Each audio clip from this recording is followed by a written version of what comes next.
عليكم ورحمة الله وبركاته. وعليكم السلام ورحمة الله وبركاته. الحمد لله والصلاة والسلام على رسول الله، أما بعد. اللهم اغفر لنا ولشيخنا وللحاضرين والمسلمين أجمعين.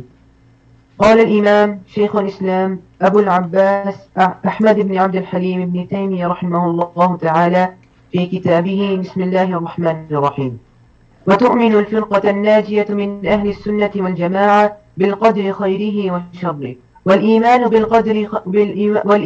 بالقدر على درجتين، كل درجة تتضمن شيئين. فالدرجة الأولى الإيمان بأن الله تعالى عليم بالخلق، وهم عاملون بعلمه القديم الذي هو موصوف به أزالا وأبدا، وعلم الجميع أحواله من الطاعات والمعاصي والأرزاق والآجال. ثم كتب الله في اللوح المحفوظ مقادير الخلق، فأول ما خلق الله القلم قال له اكتب، قال ما أكتب؟ قال اكتب ما هو كائن إلى يوم القيامة، فما أصاب الإنسان لم يكن يخطئه، وما أخطأه لم يكن يصيبه. جفت الأقلام وطويت الصحف، كما قال تعالى: ألم تعلم أن الله يعلم ما في السماء والأرض، إن ذلك في كتاب، إن ذلك على الله يسير. وقال تعالى: ما أصاب من مصيبة في الأرض ولا في أنفسكم إلا في كتاب من قبل أن نبرأها، إن ذلك على الله يسير. أحسن الله إليك وبارك الله فيك. فأقول وبالله التوفيق، الحمد لله رب العالمين، والعاقبة للمتقين، والصلاة والسلام على أشرف الأنبياء والمرسلين نبينا محمد وعلى آله وصحبه أجمعين. رب اشرح لي صدري ويسر لي أمري واحلل عقدة من لساني يفقه قولي. اللهم انفعنا بما علمتنا وعلمنا ما ينفعنا وزدنا علما. اللہ رب العزت کی توفیق سے آج ہمارے کورس عقیدہ واسطیہ کورس کا 8واں دن ہے، اور یہ 3rd لاسٹ دن ہے. آنے والا انشاءاللہ سیشن سیکنڈ لاسٹ، اور اس کے بعد ہمارا لاسٹ سیشن ہوگا. آج ہم فوائد، آپ کے علم میں ہے کہ گزشتہ درس میں ہمارے فوائد 220 تک پہنچے تھے. آج انشاءاللہ فائدہ نمبر 221 سے لے کر 240 تک 20 فوائد ہم پڑھیں گے. امام ابن تیمیہ رحمہ اللہ نے ایمان باللہ اور ایمان بالآخرہ کو تفصیلاً بیان کرنے کے بعد اب اپنی کتاب عقیدہ واسطیہ میں جس موضوع کو شروع کر رہے ہیں وہ ہے الایمان بالقدر خیرہ و شرہ. یاد رکھیے یہ دال کی زبر کے ساتھ ہے، الایمان بالقدر، الایمان بالقدر خیرہ و شرہ، اچھی اور بری تقدیر پر ایمان لانا. امام ابن تیمیہ رحمہ اللہ نے تقدیر کے 4 مراتب کو، یعنی 2 درجات اور پھر ان دونوں درجات کے اندر 2 مراتب، تو کل 4 مراتب کو بیان کیا جو آج ہم انشاءاللہ تفصیلاً پڑھیں گے. پھر تقدیر سے متعلق 2 اہم مسائل کو ذکر کیا.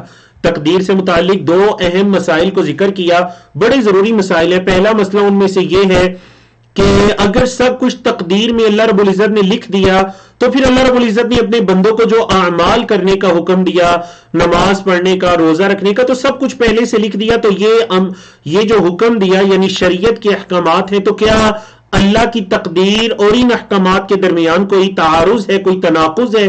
کیا یہ ایک دوسرے کے اپوزٹ ہیں؟ نمبر 2 کہ اللہ کی تقدیر اور بندوں کے افعال یعنی افعال العباد، بندوں کے افعال اور اللہ کی تقدیر کے درمیان کے آپس میں کوئی تناقض ہے، کوئی تعارض ہے؟ کیا یہ ایک دوسرے کے اپوزٹ ہے؟ تو یہ دونوں بہت ہی اہم مسائل ہیں. تو ان کے بارے میں ابن تیمیہ رحمہ اللہ نے بڑی خوبصورت وضاحت کی جو آگے چل کر آ رہی ہے.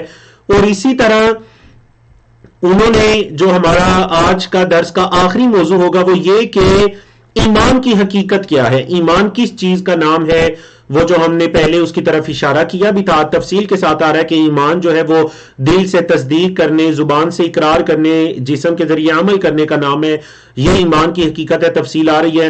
اور مرتکب الکبیرہ کا حکم کیا ہے، یعنی اگر ایک شخص سے کبیرہ گناہ ارتکاب ہوا تو ہم کیا اسے کافر سمجھنا شروع ہو جائیں گے، یا وہ مسلمان ہی رہے گا کبیرہ گناہ کے ساتھ بھی؟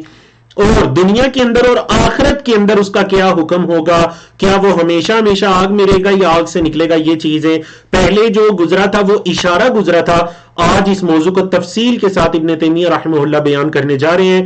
تو الحمدللہ ہم نے حافظ سعود سے اس کتاب کی قرات کو سنا۔ امام ابن تیمیہ رحمہ اللہ فرماتے ہیں وَتُؤْمِنُ الْفِرْقَةُ النَّاجِيَةُ مِنْ أَهْلِ السُّنَّةِ وَالْجَمَاعَةِ بِالْقَدَرِ خَيْرِهِ وَشَرِّهِ، جو فرقہ ناجیہ ہے اہل السنہ والجماع، جن کا عقیدہ اس کتاب کے اندر، عقیدہ واسطیہ کتاب کے اندر بیان ہو رہا ہے، وہ ایمان رکھتے ہیں۔ بولے وہ کیا کرتے ہیں؟ ایمان رکھتے ہیں۔ کس چیز پر ایمان رکھتے ہیں؟ فرماتے ہیں بالقدر خیرہ و شرہ، اچھی اور بری تقدیر پر، بالقدری تقدیر پر، قدر پر وہ ایمان رکھتے ہیں، خیرہ اچھی ہو و شرہ اور بری، یعنی وہ اچھی ہے یا بری ہے، انسان کو کوئی خیر پہنچی ہے یا اسے کوئی تکلیف، برائی پہنچی، تکلیف یا کوئی شر پہنچی ہے، کوئی نقصان ہوا ہے، وہ اللہ کی طرف سے ہے، خیر ہے تو اس کی طرف سے، شر ہے تو اس کی طرف سے، تو وہ خیر اور شر تقدیر پر ایمان رکھتے ہیں۔ فرماتے ہیں وَالْإِيمَانُ بِالْقَدَرِ عَلَى دَرَجَتَيْن، یہ جو تقدیر پر ایمان ہے اصل میں اس کے دو درجات ہیں۔ بولے کتنے درجات ہیں؟ دو۔ کل درجۃ، ہر درجہ، تتضمن شیئین، دو چیزوں کو شامل ہے۔ تتضمن کا مطلب اپنے اندر لیے ہوئے ہے، شامل ہے، ہر درجہ دو چیزوں کو شامل ہے، تو یعنی اس سے یہ پتا چلا کہ کل کتنی چیزیں ہو جائیں گی؟ چار، کل چار چیزیں ہیں، کیونکہ یہاں پر دو درجات ہیں اور ہر درجہ دو چیزوں کو شامل ہے، تو مطلب دو درجات کل چار چیزوں کو شامل ہو جائیں گی۔ اب دیکھیے، پہلے تو آپ اختصار کے ساتھ یا اجمالی طور پر سن لیجئے کہ وہ چار چیزیں کیا ہیں۔ ہر درجہ جن چار چیزوں کو، یا پھر ہر درجہ جن دو چیزوں کو، اور دو درجات چار چیزوں کو شامل ہے، وہ چار چیزیں کیا ہیں؟ یا پھر علماء نے کہا وہ چار مراتب، تقدیر کے وہ چار مراتب کیا ہیں؟ ابن تیمیہ رحمہ اللہ آگے تفصیل کے ساتھ یہ بیان کرنے جا رہے ہیں، لیکن آپ اختصار کے ساتھ سن لیں وہ جو چار مراتب ہیں۔ سب سے پہلا مرتبہ ہے اللہ کا علم، سب سے پہلا مرتبہ اللہ کا علم، کہ اللہ رب العزت ہر چیز کا علم رکھتا ہے، اس کے پیدا کرنے سے پہلے بھی، جب وہ چیز نہیں تھی تو اللہ تب بھی اس کے بارے میں علم رکھتا تھا، اللہ کا علم۔ نمبر دو، دوسرا درجہ ہے الکتابہ، العلم والکتابہ، دوسرا درجہ بولے کیا ہے؟ الکتابہ، مطلب اللہ نے اس کو لکھا ہوا، اللہ نے اس کو لکھ دیا، لوح محفوظ کو، لوح محفوظ میں اس کو لکھ دیا، تفصیل آگے آ رہی ہے۔ یہ کیا ہو گئی؟ یہ دو مرتبے ہو گئے، یعنی پہلے درجے کو جو دو چیزیں شامل ہیں وہ کون سی ہیں؟ العلم والکتابۃ۔ اب سوال یہ ہے کہ دوسرے درجے میں کون سی دو چیزیں ہیں؟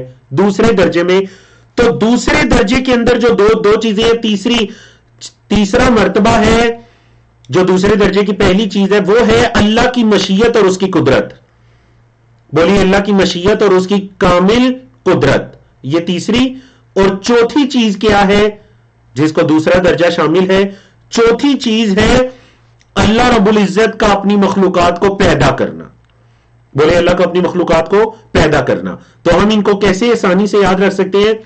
یاد کیجئے، العلم والکتابۃ والمشیئۃ والقدرہ، قدرت اور مشیت، العلم والکتابۃ والمشیئۃ والقدرہ، اور خلق اللہ، اللہ کی تخلیق، اللہ کا پیدا کرنا، اللہ کا مخلوقات کو پیدا کرنا۔ تو یہ چار کیا ہیں جی؟ یہ چار مراتب ہیں جن کو دو درجات کے اندر ابن تیمیہ رحمہ اللہ نے بیان کیا، چاروں کا تعلق تقدیر کے ساتھ ہے۔ اب ذرا تفصیل سنیے، اللہ اکبر۔ فرماتے ہیں کہ فالدرجۃ الاولی، تو جو پہلا درجہ ہے وہ کیا ہے؟ الایمان بان اللہ علیم بالخلق، یہ ایمان رکھنا کہ اللہ رب العزت اپنی مخلوقات کا علم رکھتا ہے. علیم علم رکھنے والا ہے، بالخلق جو اس نے پیدا کیا اس کا علم رکھنے والا ہے. وَهُمْ عَامِلُونَ اور وہ عمل کرنے والے ہیں، یعنی اللہ کی مخلوق وہ عمل کرنے والے ہیں بِعِلْمِهِ الْقَدِيمِ اللہ کا جو قدیم علم ہے اس کے مطابق ہی وہ عمل کرنے والے ہیں. الَّذِي هُوَ مَوْصُوفٌ بِهِ وہ علم جس کے ساتھ وہ اللہ موصوف ہے، وہ علم جو کہ اللہ کی صفت ہے، ازلاً و ابدا. اللہ اکبر، ازلاً و ابدا. اچھا یہ علم اللہ کی صفت کب سے ہے؟ یہ ازل سے ہے، ابد تک ہے. ازل کا مطلب کیا ہے جی؟ ازل کا مطلب وہ جس کی کوئی بدایہ ہی نہ ہو، الذی لا بدایۃ لہ. اور ابد کا مطلب الذی لا نہایۃ لہ، یعنی ہم یہ نہیں کہہ سکتے کہ اللہ کا علم فلاں وقت سے شروع ہوا، نعوذ باللہ، بلکہ ازلی ہے، لا بدایہ. یہ ازلی طور پر ہے اللہ کا علم، اور نہ صرف ازلی طور پر بلکہ یہ ابداً ہمیشہ ہمیشہ کے لیے یہ اللہ کا علم ہے. اللہ اکبر. تو یہ اللہ رب العزت کے علم کے بارے میں انہوں نے فرمایا کہ اللہ کی وہ صفت، علم کی صفت جس سے اللہ موصوف ہے، وہ ازلی ہے اور وہ ابدی ہے. وَعَلِمَ جَمِيعَ أَحْوَالِهِمْ وَعَلِمَ اور اس اللہ نے جانا جَمِيعَ أَحْوَالِهِمْ ان کے تمام احوال کو، من الطاعات جو طاعات سے ہیں، والمعاصی اور چاہے وہ طاعات کا مطلب اچھے اعمال اطاعت کے کام، یا معاصی گناہ کے کام ہے، گناہ کے کام ہے یا اچھے کام ہے، اللہ ان کو جانتا ہے. والارزاق والاجال ارزاق رزق ان کی جمع، آجال اجل ان کی جمع. ان کے رزق سے اس کا تعلق ہے یا ان کی موت سے اس کا تعلق ہے. اجل موت کے لیے بولا جاتا ہے، موت سے تعلق ہے، رزق سے تعلق ہے، یا ان کے اعمال اچھے یا برے سے تعلق ہے، اللہ رب العزت اس کو جانتا ہے. اللہ اکبر.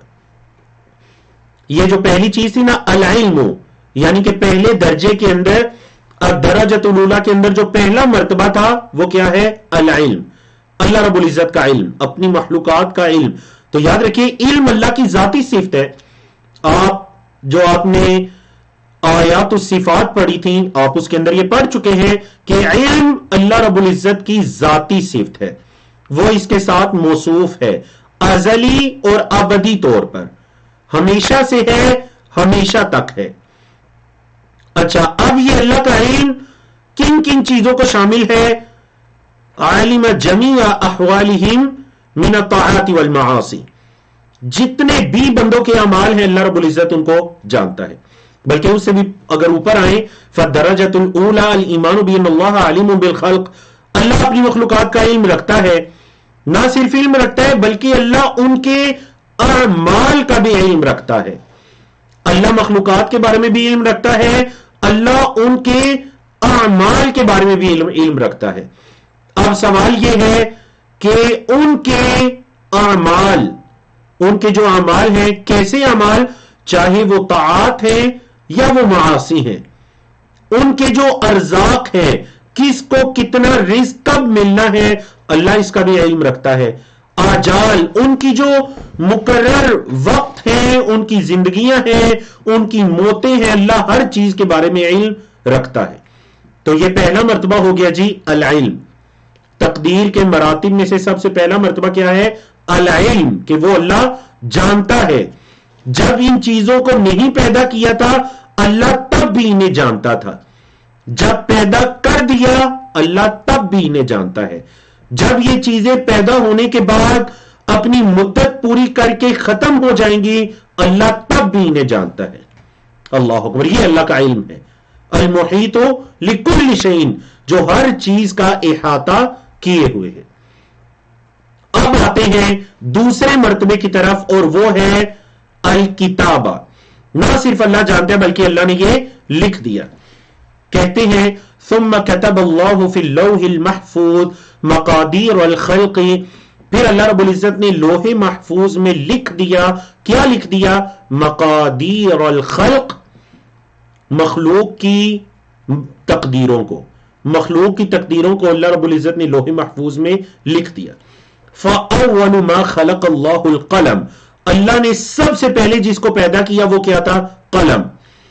اللہ نے سب سے پہلے جس کو پیدا کیا وہ قلم تھا. اور یہ جو الفاظ ہیں فَأَوَّلُ مَا خَلَقَ اللَّهُ الْقَلَمَ قَالَ لَهُ اُكْتُبْ قَالَ مَا أَكْتُبُ قَالَ اُكْتُبْ مَا هُوَ كَائِنٌ إِلَى يَوْمِ الْقِيَامَةِ. یہ الفاظ صحیح حدیث کے ہیں. سنن ابی داؤد اور دیگر کتابوں کے اندر یہ صحیح حدیث موجود ہے کہ اللہ نے سب سے پہلے قلم کو پیدا کیا. قَالَ لَهُ اور اس سے کہا اُكْتُبْ لکھ. قَالَ قلم نے کہا ما اکتب میں کیا لکھوں. ما استفہامیہ ہے میں کیا لکھوں. قال اللہ نے فرمایا اکتب وہ لکھ ما ہوا کائن جو ہونے والا ہے الی یوم القیامہ قیامت کے دن تک. جو قیامت کے دن تک ہونے والا ہے اس کو لکھ دے. اللہ اکبر. اور یہ بالکل یعنی صحیح حدیث کے اندر اس قلم کا اور اس لکھائی کا ذکر ملتا ہے. صحیح حدیث کے اندر اس کا ذکر ملتا ہے. جیسا کہ صحیح مسلم کی حدیث کے اندر ہے کہ اللہ کے رسول صلی اللہ علیہ وسلم نے فرمایا کہ قدر اللہ المقادیر قبل ان يخلق السماوات والارض ب50,000 سنہ. اللہ رب العزت نے زمینوں آسمانوں کی پیدائش سے پہلے، ان کو پیدا کرنے سے پہلے اللہ رب العزت نے مقادیر کو، تقدیروں کو لکھ دیا. کتنا پہلے لکھ دیا؟ ب50,000 سنہ 50,000 سال پہلے.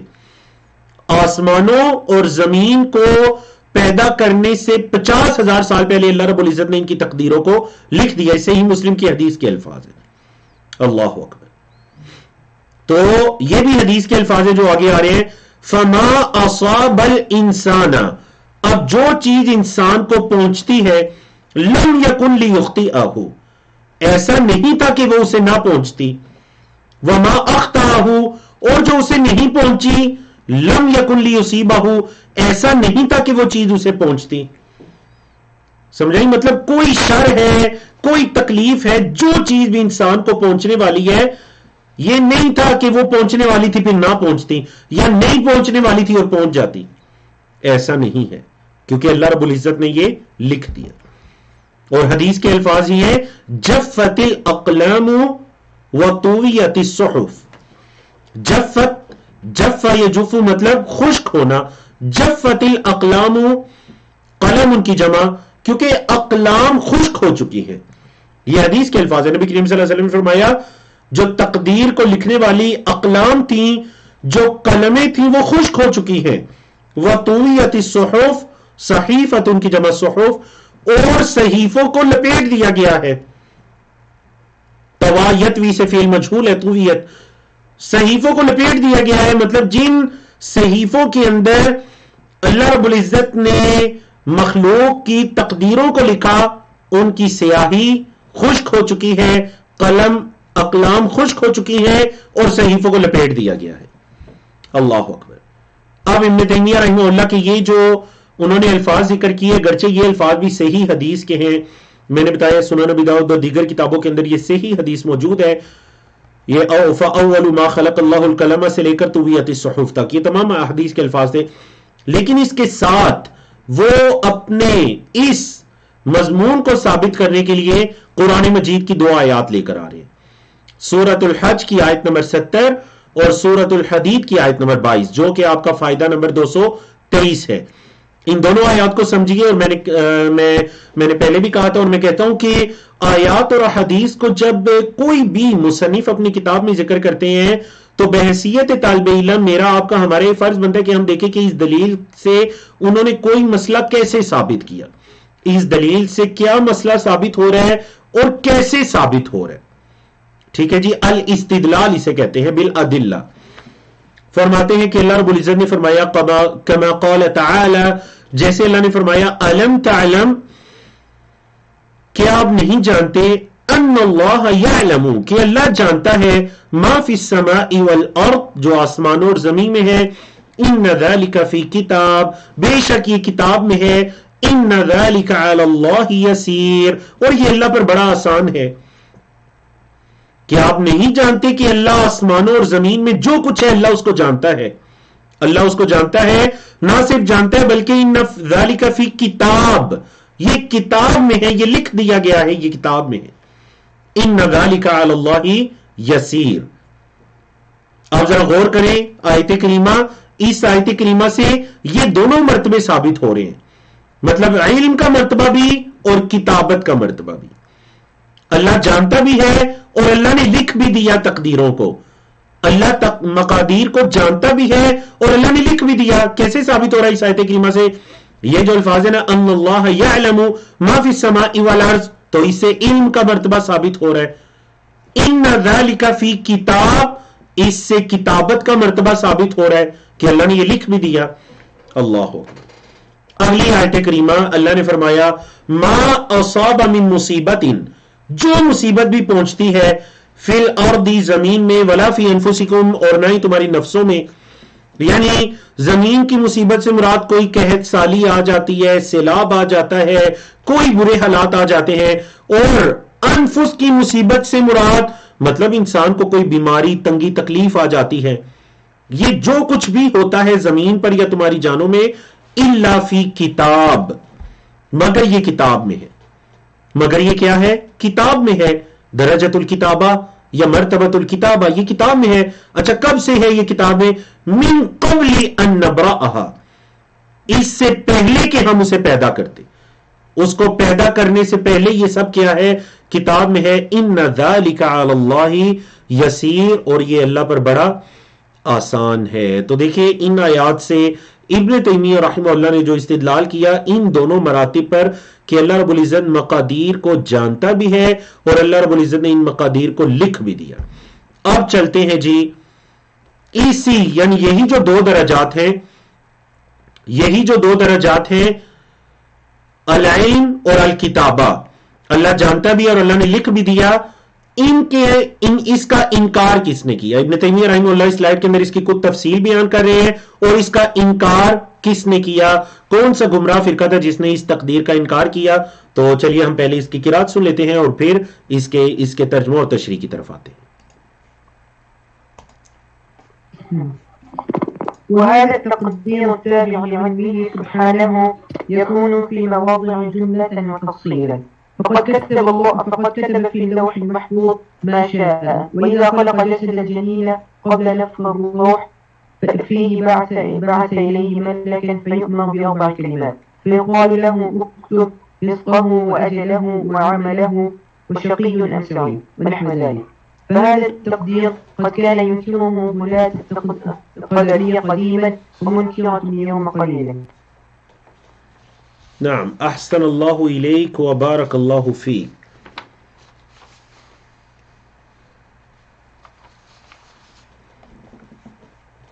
ابن تیمیہ رحمہ اللہ نے جو دو مرتبے بیان کیے، مرتبۃ العلم اور مرتبۃ الکتابہ، اللہ جانتا بھی ہے مقادیر کو، اللہ نے لکھ بھی دیا، ان دونوں مراتب کی کچھ مزید تشریح ابن تیمیہ رحمہ اللہ ان الفاظ کے ساتھ کر رہے ہیں کہ وَهَذَا التَّقْدِيرُ التَّابِعُ لِعِلْمِهِ سُبْحَانَهُ يَكُونُ فِي مَوَاضِعَ جُمْلَةً وَتَفْصِيلًا. یہ جو تقدیر ہے، یہ جو بیان ہوئی ہے، التابع لعلمه، جو اللہ کے علم کے تابع ہے، یہ تقدیر جو اللہ کے علم کے تابع ہے، اللہ کے علم کے تابع ہے مطلب اللہ کے علم سے باہر نہیں ہے. نہ کسی بندے کو جو رزق ملتا ہے، نہ اس کا کوئی عمل، نہ زمین و آسمان میں ہونے والا کوئی چھوٹا بڑا واقعہ، نہ موجودات، نہ معدومات، کوئی بھی چیز سے متعلق جو تقدیر ہے یہ اللہ کے علم کے تابع ہے. کیا مطلب؟ یعنی اللہ اس کے بارے میں جانتا ہے، اس سے پہلے بھی جانتا ہے اور ان کے بعد بھی اللہ جانتا ہے. اللہ کے علم کے تابع ہے، یہ مطلب ہے اس کا. اچھا یہ جو تقدیر ہے یکون فی مواضع، یہ بہت سی جگہوں پر ہے.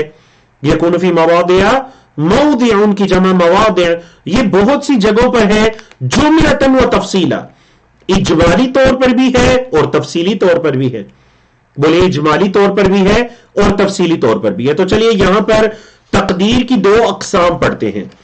آپ ذرا سمجھیے تقدیر کی دو قسمیں ہیں، ایک ہے تقدیر عام اور ایک ہے تقدیر خاص. تقدیر عام اور تقدیر خاص. تقدیر عام کا کیا مطلب ہے؟ عام کا مطلب ہے کہ کہ جو کچھ کائنات میں ہونے والا تھا اللہ رب العزت نے اس کو لکھ دیا. یہ ہے تقدیر عام. بولیں گے کیا ہے تقدیر عام. اور دوسری ہے تقدیر خاص. کیا مطلب جی تقدیر خاص؟ یہ اصل میں تقدیر عام کی تفصیل ہے. بولیں گے اصل میں تقدیر عام کی تفصیل ہے. اور آگے تقدیر خاص کی 3 قسمیں ہیں. تقدیر خاص کی کتنی قسمیں ہیں جی؟ 3. پہلی تقدیر خاص کی قسم ہے التقدیر العمری. تقدیر العمری جس کا تعلق عمر کے ساتھ ہے. عربی میں عمری کہا گیا جس کا تعلق انسان کی عمر کے ساتھ ہے. دوسرا التقدیر الحولی. حول سال کو کہتے ہیں. وہ تقدیر کی قسم جس کا تعلق سال کے ساتھ ہے. اور تقدیر کی تیسری قسم ہے التقدیر الیومی. وہ قسم جس کا تعلق روزانہ کے ساتھ ہے. ٹھیک ہے جی. یہ خاص تقدیر کی قسمیں بیان ہو رہی ہیں. پہلے ہم نے کہا تقدیر کی 2 بڑی اقسام ہے، عام اور خاص. عام مطلب جو کچھ ہونے والا تھا اللہ نے وہ لکھ دیا، یہ عام ہے، ہر چیز کو یہ شامل ہے.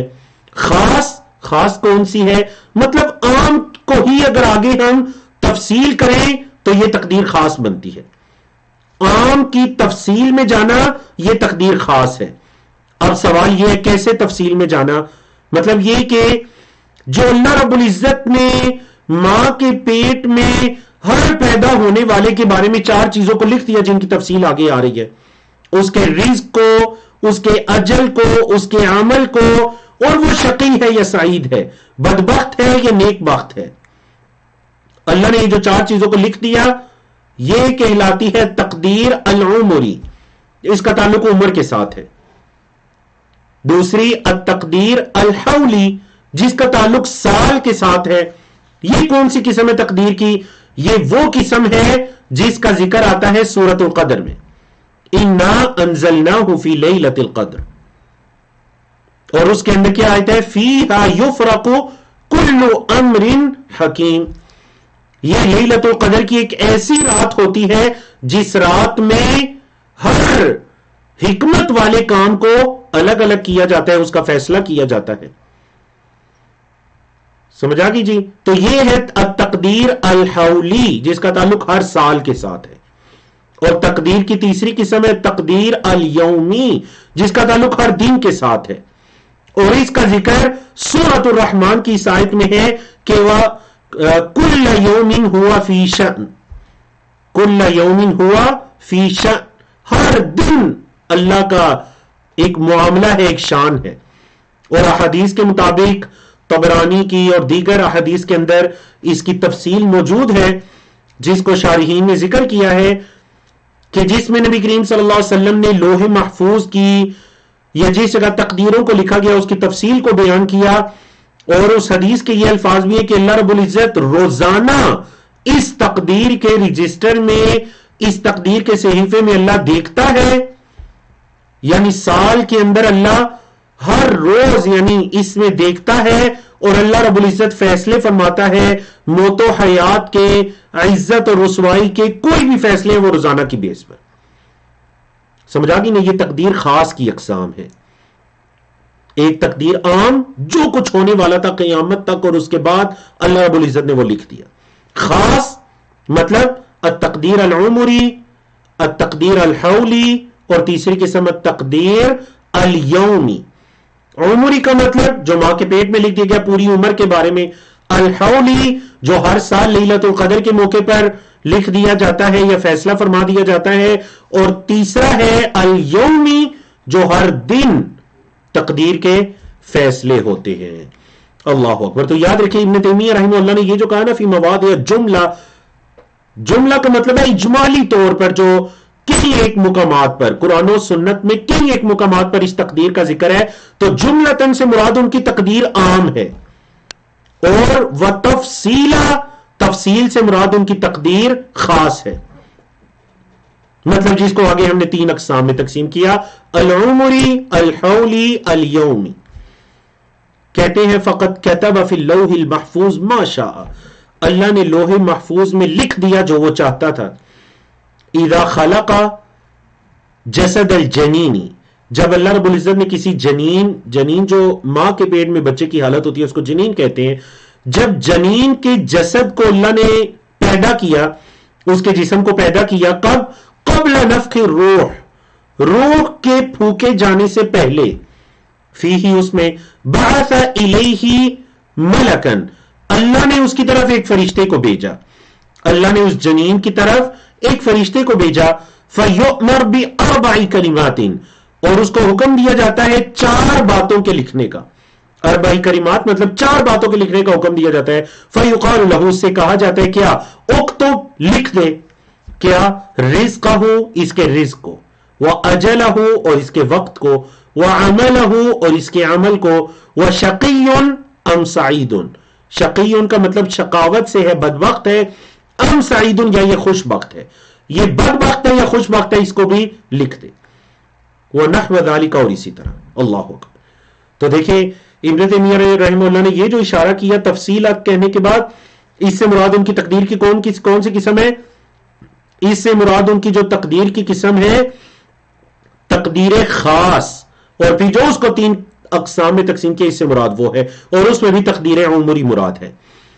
کہتے ہیں فہذا التقدیر، یہ جو تقدیر کی قسم ہے، قد کان ینکرہ غلاة القدریہ قدیما، جو غلات کہتے ہیں غالی قسم کے، جو بہت مبالغہ کرنے والے ہیں قدریہ میں سے، انہوں نے کیا کیا جی؟ اس کا انکار کر دیا، انہوں نے اس کا انکار کر دیا پہلے زمانے میں، یعنی ابن تیمیہ رحمہ اللہ سے پہلے کے جو زمانے تھے قدیم، کہتے ہیں اس کے اندر قدریہ نے ان کا اس تقدیر کا انکار کر دیا، اس تقدیر کا بولے کیا کر دیا؟ انکار کر دیا، اور ساتھ ہی یہ بھی بتا رہے ہیں کہ وہ منکرہ اليوم قلیل، آج کے دن اس کا جو انکار کرنے والے ہیں بہت تھوڑے ہیں، وہ منکرہ، اور اس کا انکار کرنے والے یوم آج کے دن قلیل تھوڑے ہیں، آج کے دن اس کا انکار کرنے والے بہت تھوڑے ہیں۔ پہلے زمانوں میں بہت لوگوں نے یا بہت غلاط قدریہ نے اس کا انکار کیا، اور آج کے دن اس کا انکار کرنے والے کیا ہیں؟ قلیل۔ بولیے وہ کیا ہیں؟ قلیل ہیں، وہ بہت تھوڑے ہیں۔ تو دیکھیں یہ جو غلاط قدریہ ہیں یا پھر تقدیر کے اندر بہت زیادہ مبالغہ رائی کرنے والے، انہوں نے کیا کہا؟ انہوں نے کہا تھا کہ جو کچھ بھی ہونے والا ہے وہ اللہ کو پتہ نہیں ہوتا یہاں تک کہ وہ ہو نہ جائے، کس بندے نے اللہ کی اطاعت کرنی ہے یا نافرمانی کرنی ہے یہ اللہ کے علم میں نہیں ہوتا۔ بولیے انہوں نے اللہ کی تقدیر کا انکار کر دیا، انہوں نے کہا کسی بندے نے اللہ کی اطاعت یا نافرمانی کرنی ہے یہ اللہ کے علم میں نہیں ہوتا، ہاں جب وہ کام کر چکتا ہے تو پھر اللہ کے علم میں یہ بات آ جاتی ہے، نعوذ باللہ۔ تو انہوں نے تقدیر کا انکار کیا، اسی نسبت سے ان کو کیا کہا گیا؟ القدریہ، جو کہتے ہیں اللہ کے علم میں پہلے سے کچھ نہیں ہے۔ اہل سنہ والجماعہ یہ کہتے ہیں کہ پہلے سے اللہ کی علم میں ہے، نہ صرف علم میں ہے بلکہ اللہ نے اس کو لکھ دیا۔ تو یہ آپ کہہ لیجئے جو پہلے 2 مرتبے ہم نے بیان کیے العلم اور الکتابہ، یہ ان مرتبوں کے بارے میں کلام تھا۔ اب ابن تیمیہ رحمہ اللہ الدرجہ الثانیہ کی طرف جانے والے ہیں، جو دوسرا درجہ ہے اس کی طرف جانے والے ہیں، جس کے اندر ہم نے 2 مراتب کو بیان کیا، ایک کہ یہ سب اللہ کی مشیت اور اللہ کے ارادے سے ہو رہے ہیں، اس کی قدرت سے، اور نمبر 2 دوسرا مرتبہ کیا ہے جی؟ کہ اللہ نے ہر چیز کو پیدا کیا۔ بولے اللہ نے ہر چیز کو پیدا کیا۔ تو چلیے پہلے ہم اس کی قرات سن لیتے ہیں حافظ سعود سے، اور اس کے بعد پھر اس کے ترجمہ اور تشریح کی طرف آتے ہیں۔ وأما الدرجة الثانية فهي مشيئة الله النافذة قدرته الشاملة، وهو الإيمان بأن ما شاء الله كان وما لم يشأ لم يكن، وأنه ما في السماوات وما في الأرض من حركة ولا سكون إلا بمشيئة الله سبحانه وتعالى، لا يكون في ملكه ما لا يريد، وأنه سبحانه على كل شيء قدير من الموجودات والمعلومات، ما من مخلوق في الأرض ولا في السماء إلا الله خالقه سبحانه، لا خالق غيره ولا رب سواه۔ احسن اللہ الیک وبارک اللہ فیک۔ ابن تیمیہ رحمہ اللہ فرماتے ہیں وَأَمَّا الدَّرَجَةُ الثَّانِيَةُ، تو جو دوسرا درجہ ہے وہ کیا ہے؟ فَهِيَ مَشِيئَةُ اللَّهِ النَّافِذَةُ، تو وہ اللہ کی مشیت ہے نافذہ، جو نافذ ہونے والی ہے، جو ہر حال میں ہونے والی ہے۔ اللہ نے جس کو چاہا وہ ہر حال میں وہ چیز ہونے والی ہے۔ وقدرتہ الشاملہ، اور اللہ کی قدرت ہے، کیسی قدرت ہے؟ الشاملہ، مطلب ہر چیز کو اپنے اندر لیے ہوئے ہے. کائنات کی کوئی چیز ایک ذرہ بھی اللہ کی قدرت سے باہر نہیں ہے، بلکہ اللہ کی قدرت شامل ہے، مطلب ہر چیز کو شامل ہے، ہر چیز اللہ کی قدرت کے ماتحت ہے. اور وہ کیا ہے؟ وَهُوَ الْإِيمَانُ، اور وہ اس پر ایمان لانا ہے، بِأَنَّ مَا شَاءَ كَانَ، ما شاء اللہ، جو اللہ نے چاہا، کانا، وہ ہو گیا. بولیے وہ کیا ہے؟ وہ یہ ہے کہ جو اللہ نے چاہا وہ ہو گیا. وَمَا لَمْ يَشَاء، اور جو اس نے نہیں چاہا، لم یکن، وہ نہیں ہوا. اللہ اکبر. یہ ہے دوسرا درجہ، اور یہ ہے اللہ کی مشیت سے مراد کہ جو اس نے چاہا وہ ہو گیا، اور جو اللہ نے نہیں چاہا، لم یکن، وہ نہیں ہوا. وَأَنَّهُ مَا فِي السَّمَاوَاتِ وَمَا فِي الْأَرْضِ مِنْ حَرَكَةٍ وَلَا سُكُونٍ، اور آسمانوں میں اور زمین میں کوئی بھی حرکت یا سکون نہیں ہے. ما فی السماوات وما فی الارض، آسمانوں میں یا زمین میں کوئی بھی حرکت یا سکون نہیں ہے، الا بمشیت اللہ سبحانہ، مگر وہ اللہ سبحانہ و تعالی کی مشیت میں ہے. اس کائنات کے اندر کوئی حرکت بھی ہوتی ہے، کوئی سکون ہے، وہ جیسے آپ کہتے ہیں نا، کوئی پرندہ پر بھی مارتا ہے، کوئی پتا بھی گرتا ہے، کوئی ذرہ بھی حرکت کرتا ہے، تو وہ اللہ کے علم میں ہے، وہ اللہ کی مشیت میں ہے. الا بمشیت اللہ سبحانہ و تعالی، وہ اللہ کی مشیت سے ہے. لا یکون فی ملکہ ما لا یرید، اس کی بادشاہت میں، اس کی ملک میں یہ نہیں ہوتا جو وہ نہیں چاہتا. ما لا یرید، جو وہ نہیں چاہتا. وَأَنَّهُ سُبْحَانَهُ عَلَى كُلِّ شَيْءٍ قَدِيرٌ، اور اللہ سبحانہ و تعالی ہر چیز پر قادر ہے. اچھا، وہ ہر چیز من الموجودات والمعدومات، جو چیزیں موجود ہیں اللہ اس پر بھی قدرت رکھتا ہے، جو معدومات ہیں، جو موجود ہی نہیں ہے، اللہ اس پر بھی قدرت رکھتا ہے. انہ سبحانہ علی کل شیء قدیر من الموجودات والمعدومات، موجودات معدومات میں سے ہر چیز پر وہ قادر ہے. ما من مخلوق فی الارض ولا فی السماء الا اللہ خالقہ. آپ دیکھیں یہاں تک، معدومات تک، یعنی فائدہ نمبر 227 تھا. فائدہ نمبر 227 یہ تیسرے مرتبے سے تعلق رکھتا تھا، اور بولیے وہ تیسرا مرتبہ کیا تھا؟ اللہ کی مشیت، یعنی اس کا ارادہ اور اس کی قدرت شاملہ، اس کی کامل قدرت اور اس کا ارادہ، اس کی مشیت نافذہ. یہ تیسرا مرتبہ تھا تقدیر سے متعلق. تو ابھی تک تقدیر کے 3 مراتب ہو چکے ہیں. سب سے پہلا مرتبہ العلم، دوسرا مرتبہ الکتابت، تیسرا مرتبہ المشیئہ، کہ یہ اللہ کے ارادے سے ہو رہا ہے، اس کی قدرت میں ہے، جو وہ چاہتا ہے وہ ہوتا ہے، جو اس نے نہیں چاہا وہ نہیں ہوا. اس کی ملک میں وہ نہیں ہو سکتا ما لا یرید، جو وہ نہیں چاہتا. یہ ہے ان اللہ علی کل شیء قدیر. اب آتے ہیں چوتھے اور آخری مرتبے کی طرف. دیکھیں یہ پہلے تقدیر کے 3 مراتب ہیں، چوتھا مرتبہ ہے تقدیر کا. ما من مخلوق فی الارض ولا فی السماء، آسمانوں میں یا زمین میں کوئی بھی مخلوق نہیں ہے، الا اللہ خالقہ، مگر اللہ اس کا خالق ہے سبحانہ و تعالی. اللہ سبحانہ و تعالی اس چیز کا خالق ہے، اس کو پیدا کرنے والا ہے. لا خالق غیرہ، اس کے علاوہ کوئی پیدا کرنے والا نہیں ہے. دیکھیں خالق کا اسم نکرہ ہے، اس سے پہلے لام. نکرہ جب نفی کے سیاق میں آئے انتہائی اس میں عموم پیدا ہو جاتا ہے کہ لا خالق کا کوئی بھی خالق نہیں ہے غیرہ ہو، یعنی غیر اللہ، اس اللہ کے علاوہ. ولا رب سوا، اور اس کے سوا کوئی رب بھی نہیں ہے، اس کے سوا کوئی رب بھی نہیں ہے، اور اس کے علاوہ کوئی خالق بھی نہیں ہے. تو دیکھیے تقدیر کے مسئلے کو سمجھنا ان 4 مراتب کے ساتھ کس قدر آسان ہو جاتا ہے. اللہ اکبر. کہ مقادیر اللہ رب العزت ان کے بارے میں علم رکھتا ہے، نہ صرف علم رکھتا ہے بلکہ اللہ نے اس کو لکھ دیا. صحیح مسلم کی حدیث کے مطابق زمین و آسمان کی پیدائش سے 50,000 سال پہلے اللہ رب العزت نے مقادیر کو لکھ دیا. اللہ نے قلم کو پیدا کیا، اسے کہا لکھ. قلم نے کہا میں کیا لکھوں، اور جو حدیث ابھی گزری ہے. جی یہ پہلا مرتبہ العلم، دوسرا الکتابت، تیسرا المشیت والقدرہ.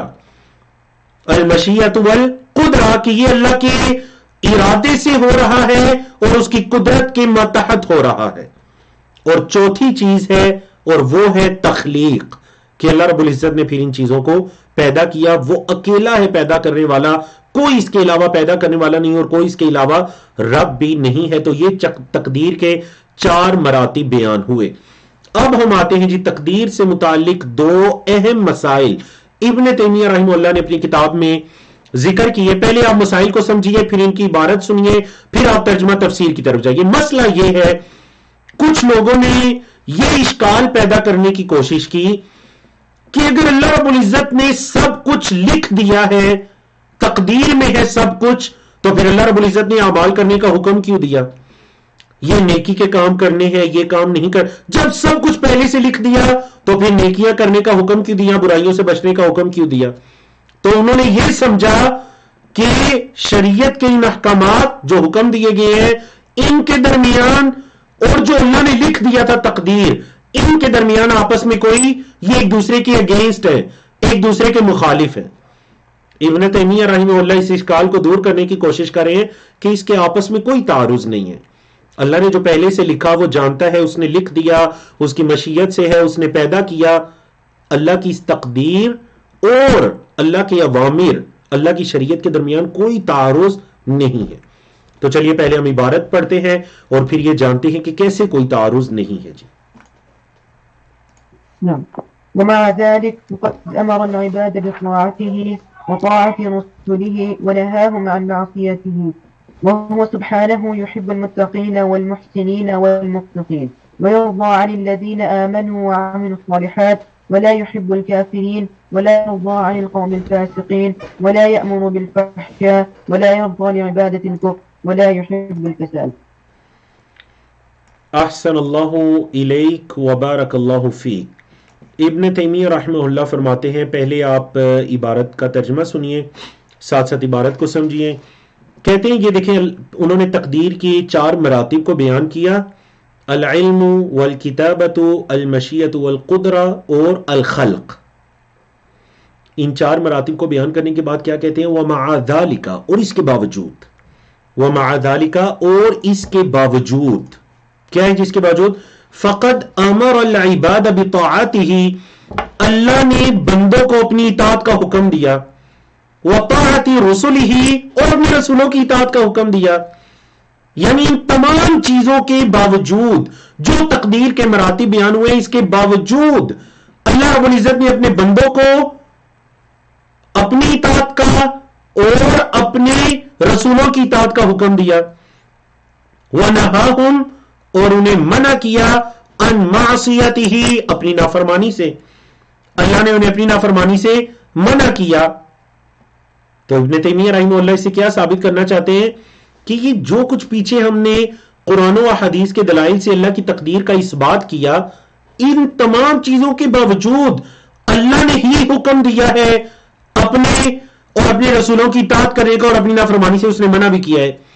تو اگر تقدیر کے درمیان اور اللہ کی شریعت یا اللہ کے اوامر کے درمیان کوئی تعارض ہوتا، بولے کوئی تعارض ہوتا، تو اللہ رب العزت کیوں ان کاموں کے کرنے کا حکم دیتا؟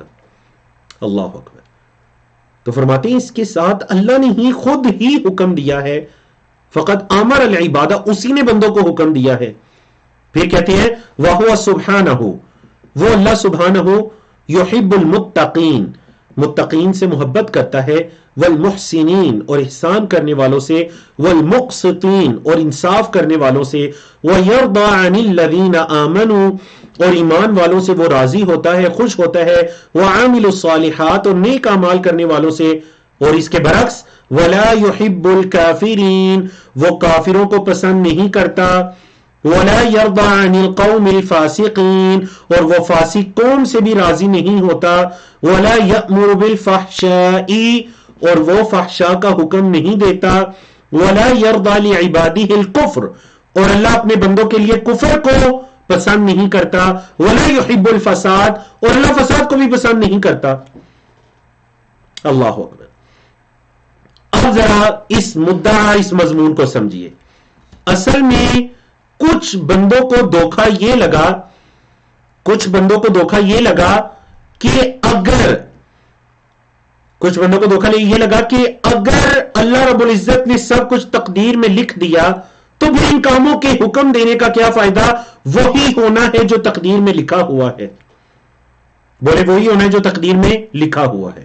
تو اس مسئلے کو سمجھنے کے لیے آپ کو یاد ہوگا کہ اللہ رب العزت کے ارادے کی جو 2 اقسام ہم نے اس کورس کے شروع میں پڑھی تھی، 2 اقسام ہم نے شروع میں پڑھی تھی. چیٹ میں بتائیے کہ آپ کو یاد ہے اللہ کے ارادے کی جو 2 اقسام ہم نے پڑھی تھی، ارادہ کونیہ اور دوسرا ارادہ شرعیہ.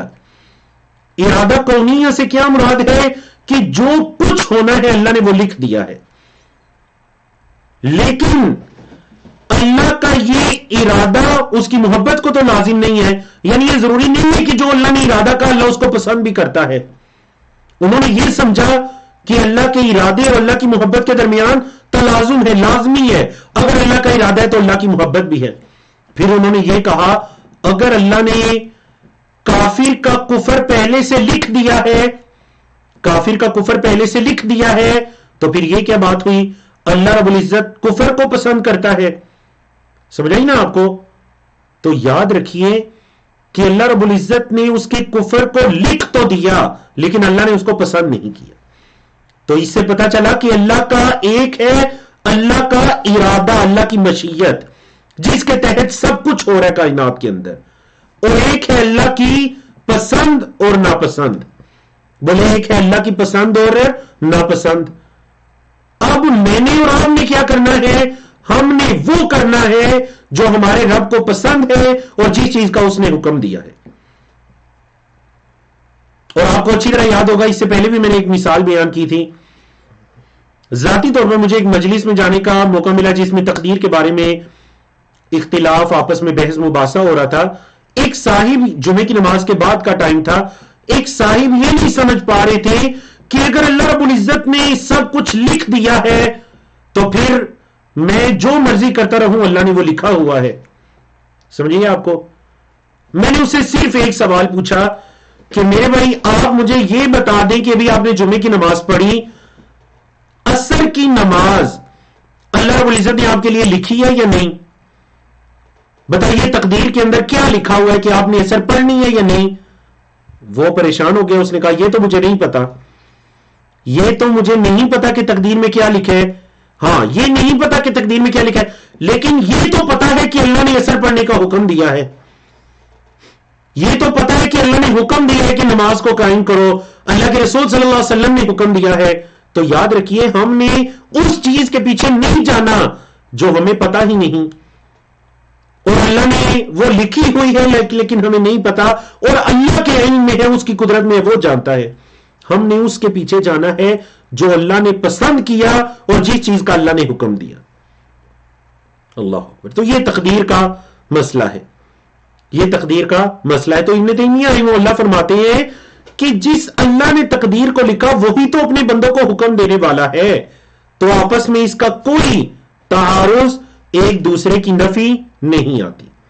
بولے ایک دوسرے کی نفی نہیں آتی، کیونکہ اللہ نے واضح طور پر یہ بتا دیا کہ وہ کن کن کن کو پسند کرتا ہے اور کن کن کو ناپسند کرتا ہے. اب دیکھیں یہاں پر ایک اور آخری چیز جو اس مسئلے کے بارے میں ہے. اللہ رب العزت نے ابلیس کو پیدا کیا، اس کے لشکروں کو اللہ رب العزت نے پیدا کیا، ان کا خالق بھی اللہ ہے، اللہ کی مشیت سے ہو رہا ہے. ایسے ہی اللہ کا جو ارادہ کونیہ ہے اس سے ہو رہا ہے. لیکن اب دوسرا سوال ہے کہ کیا اللہ ابلیس کے کفر کو یا ابلیس کے لوگوں کے گمراہ کرنے کو اللہ نے اس کو پسند کیا؟ نہیں، اللہ نے اس کو پسند تو نہیں کیا. مطلب اللہ کی مشیت کے تابع ہے لیکن اللہ نے اس کو پسند نہیں کیا اپنے بندوں کے لیے. لیکن اللہ کی ایک حکمت ہے، یہ اللہ کی حکمت ہے، لیکن اس نے اپنے بندوں کے لیے کفر کو یا اپنی نافرمانی کو پسند نہیں کیا.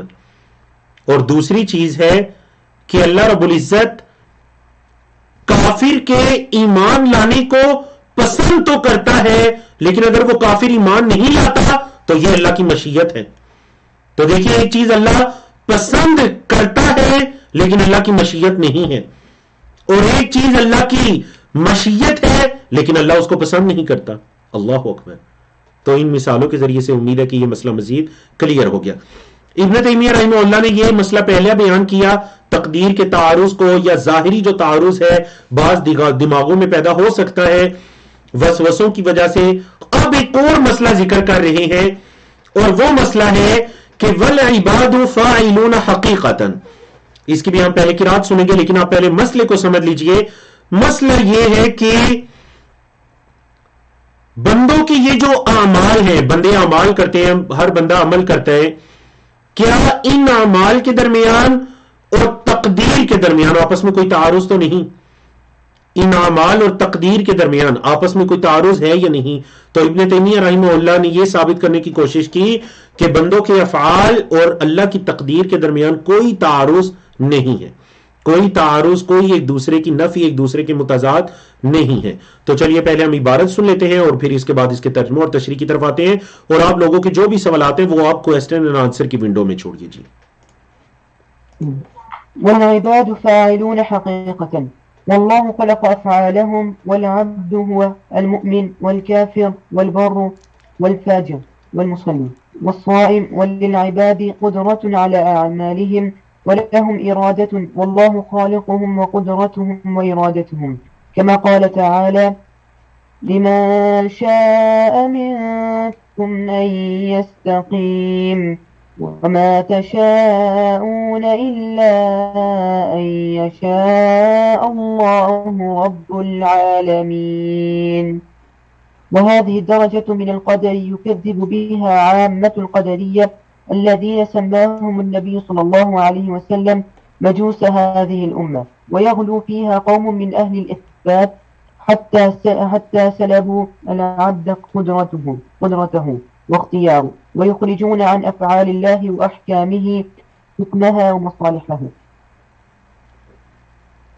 احسن اللہ الیک وبارک اللہ فیک. ابن تیمیہ رحمہ اللہ نے جو دوسرا مسئلہ ثابت کرنا چاہا وہ یہ ہے کہ تقدیر کے درمیان اور بندوں کے افعال کے درمیان آپس میں کوئی تعارض نہیں ہے. کیسے تعارض نہیں ہے سمجھیے. والعباد فاعلون حقیقتا، فائدہ نمبر 231 کے بندے اپنے اعمال کو حقیقی طور پر کرنے والے ہیں. بندے اپنے اعمال کو حقیقی طور پر کرنے والے ہیں. اچھا یہ ابن تیمیہ رحمہ اللہ کو کیوں کہنا پڑا؟ تو اس سے پہلے آپ بڑی ڈیٹیل کے ساتھ پڑھ چکے ہیں الجبریہ اور القدریہ کے بارے میں. الجبریہ اور القدریہ کے بارے میں آپ پڑھ چکے ہیں. الجبریہ یہ وہ لوگ تھے جنہوں نے کہا، گمراہ فرقہ تھا، جنہوں نے کہا کہ انسان تو مجبور ہے، جو کچھ ہو رہا ہے اللہ کے حکم سے ہو رہا ہے، انسان کی کوئی مرضی ارادہ اس میں شامل ہی نہیں ہے، انسان کو مجبور محض بنا دیا. یہ جبریہ کہلائے. دوسرا گمراہ گروہ آیا، وہ کہلایا قدریہ، تقدیر کی طرف نسبت ہے. انہوں نے کہا کہ جو کچھ ہو رہا ہے بندے کی طرف سے ہو رہا ہے، اللہ کی تقدیر اس میں شامل ہی نہیں ہے. یہ تقدیر، یہ قدریہ کہلائے، جن کا بھی پہلے ذکر بھی گزرا ہے، غلاۃ القدریہ.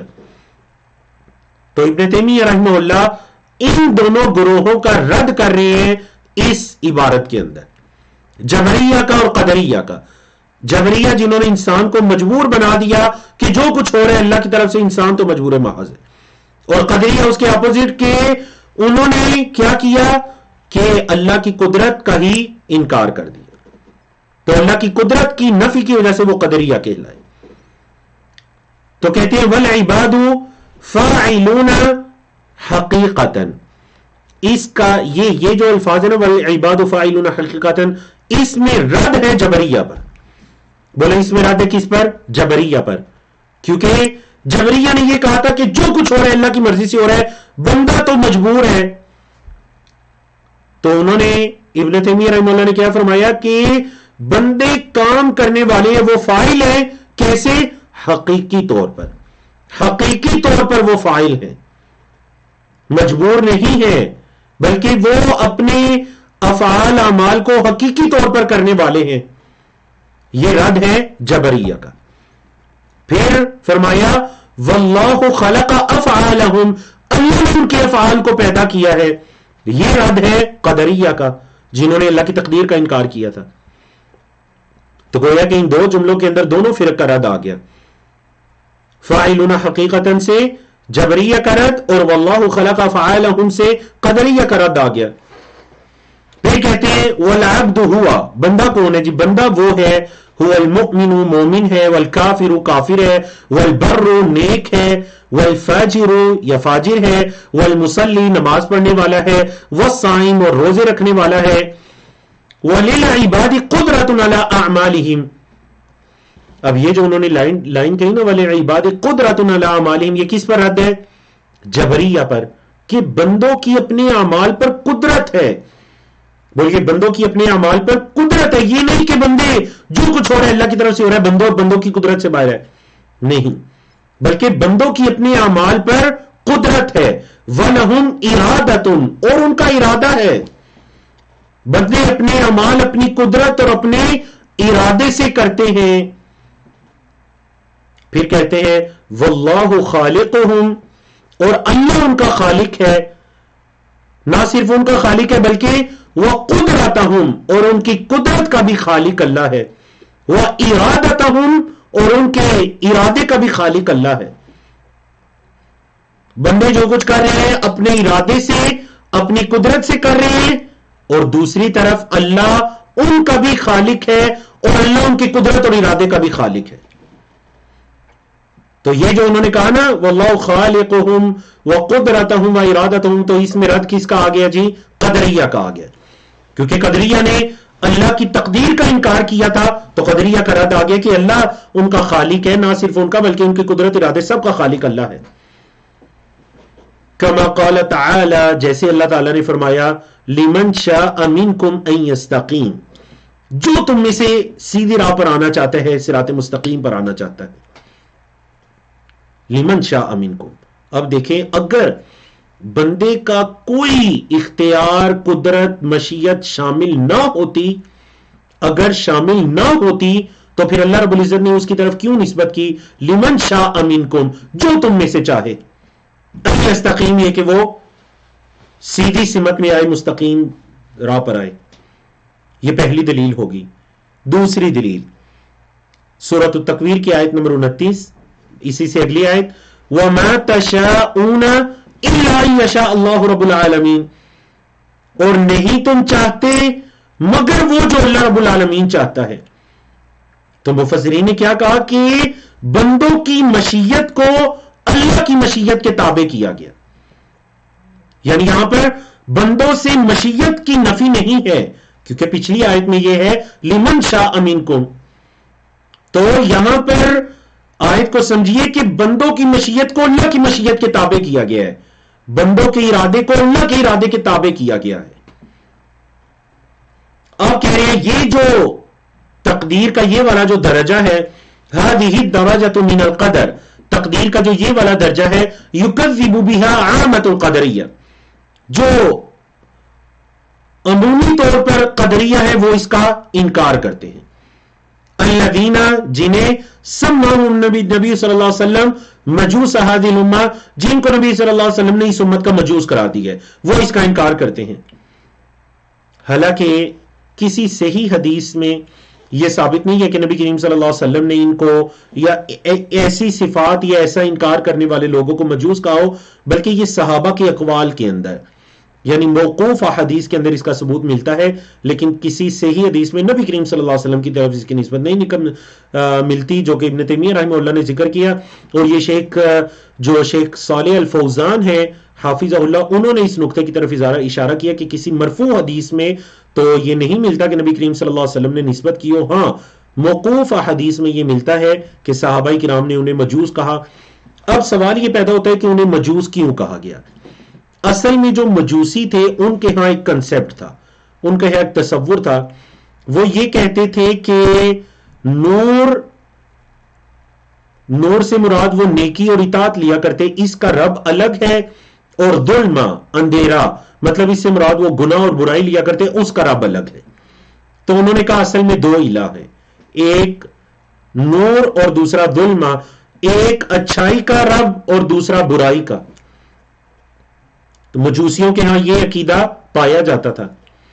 اب کیا ہوا، ان تقدیر کا انکار کرنے والوں کو مجوس کیوں کہا گیا؟ اس امت کے مجوسی کیوں کہا گیا؟ کیونکہ انہوں نے کہا کہ بندہ جو ہے وہ اپنے افعال کا خود خالق ہے، اللہ کی تقدیر اس میں شامل نہیں ہے. اور بعض جگہ انہوں نے کہا کہ اللہ کی تقدیر بھی شامل ہے. تو گویا انہوں نے بندوں کے افعال کو بھی دو حصوں میں تقسیم کر دیا کہ بعض افعال کا خالق بندہ خود ہے اور بعض افعال کا خالق اللہ، اس کی مشیت اور ارادہ ہے. تو گویا کہ انہوں نے بھی اس کو دو حصوں میں وہ تقسیم ہو گئے. تو بولے یہ ان کو کیا کہا گیا؟ صحابہ کرام سے موقوف احادیث کے اندر ان کو اس امت کا مجوس کہا گیا.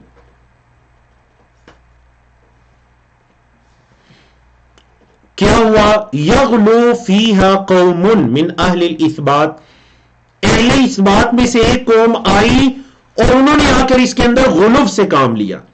انہوں نے اس میں غلو سے کام لیا. کتنا غلو کیا؟ حتی سلب العبد قدرتہ، یہ اس سے مراد جبریہ ہے. اس سے مراد کون ہے جی؟ جبریہ. انہوں نے بندے سے اس کی قدرت ہی چھین لی. سلبو سلب کرنا، چھیننے کے معنی میں. انہوں نے بندے سے اس کی قدرت ہی چھین لی. مطلب انہوں نے اتنا غلو کیا تقدیر کے اس بات میں کہ انہوں نے کہا جو کچھ ہو رہا ہے وہ اللہ کے حکم سے ہو رہا ہے، بندے کی کوئی اس میں قدرت شامل نہیں. بولے بندے کی اس میں کوئی قدرت شامل نہیں ہے. وہ اختیار ہی قدرت ہو وہ اختیار ہو، اور اس کا کوئی اختیار اس میں شامل نہیں ہے. سمجھا؟ یہ جبریہ ہے. وَيُخْرِجُونَ عَنْ أَفْعَالِ اللَّهِ وَأَحْكَامِهِ حُكْمَهَا وَمَصَالِحَهَا، اور وہ نکال دیتے ہیں اللہ کے افعال سے اور اس کی احکام سے اس اللہ کی جو حکمتیں ہیں، اس کی جو مصلحتیں ہیں، اس کو بالکل نکال دیتے ہیں. اگر اللہ رب العزت نے اس کو پیدا کیا جس کو اللہ نے پسند نہیں کیا تو اس میں اللہ کی مصلحت کیا ہے، اللہ کی حکمت کیا ہے، اس چیز کو بالکل انہوں نے اس سے نکال دیا. بولے ان مصالح کو اور حکمتوں کو بالکل انہوں نے اس سے نکال دیا. تو اس کو حکمہا یا حکمہا و مصالحہا بھی پڑھا گیا ہے کہ جو اس کی حکمتیں یا مصلحتیں ہیں انہوں نے اس کو کیا کیا، اس سے اللہ کے فعال سے بالکل اس سے انہوں نے نکال دیا. اور انہوں نے کہا کہ بندہ مجبور محض ہے. مطلب پہلے سے مراد جبریہ، دوسرے سے مراد قدریہ. پہلے سے مراد جبریہ اور دوسرے سے مراد قدریہ ہیں. تو یہ دو گروہ ہیں جن کا رد تقدیر کے باب میں ابن تیمیہ رحمہ اللہ نے کیا. اور یہ جو آپ کہہ لیجئے ہمارا آج کا آخری موضوع ہے، یہ موضوع ہے جس کے اندر ابن تیمیہ رحمہ اللہ نے 3 مضامین کو بیان کیا. 3 مضامین کو ذرا دیکھیے، وہ اوپر لکھے بھی ہوئے ہیں عنوان میں. سب سے پہلے تو انہوں نے ایمان کی حقیقت کو بیان کیا. نمبر 2، یہ فائدہ نمبر 234 ہوگا. فائدہ نمبر 235 میں انہوں نے ایمان کے زیادہ اور کم ہونے کو بیان کیا. اور فائدہ نمبر 236 میں انہوں نے اس مسئلے کو بیان کیا کہ جو مرتکب الکبیرہ ہے، مطلب کبیرہ گناہ کرنے والا ہے، تو کیا ہم اس پر کفر کا فتویٰ لگا دیں گے؟ کیا ہم اسے ملت اسلامیہ سے خارج کر دیں گے؟ سمجھے جی؟ تو انہوں نے اس مسئلے کو بیان کیا. تو چلے پہلے ہم حافظ سعود سے اس کی قرات سنتے ہیں اور پھر اس کے بعد انشاءاللہ اس کے ترجمہ اور تشریح کی طرف آتے ہیں.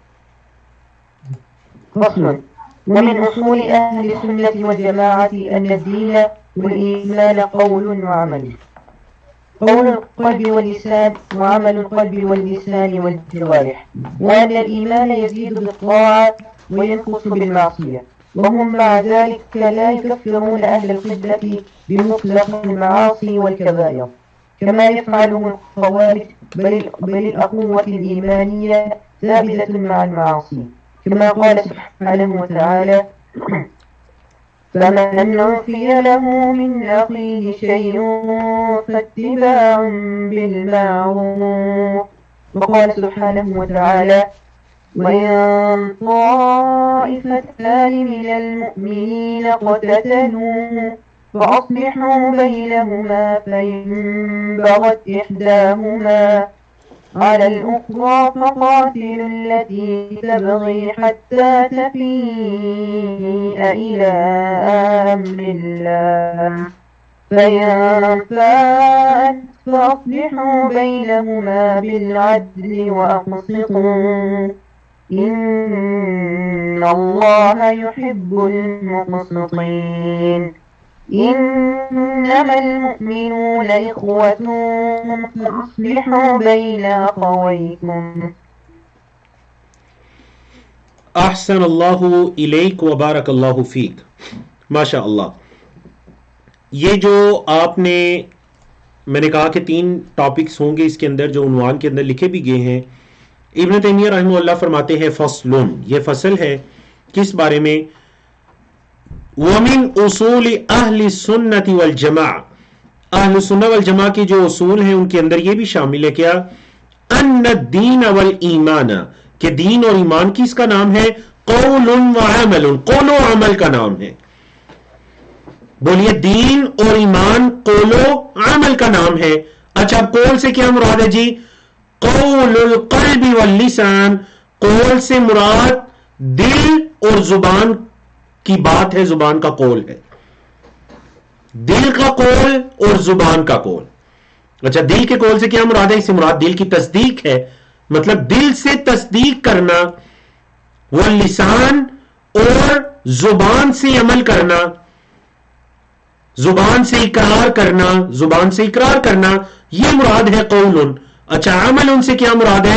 عمل ان سے مراد ہے عمل القلبی، دل کا عمل، واللسانی زبان کا عمل، والجوارح اور جسم اعضاء کا عمل.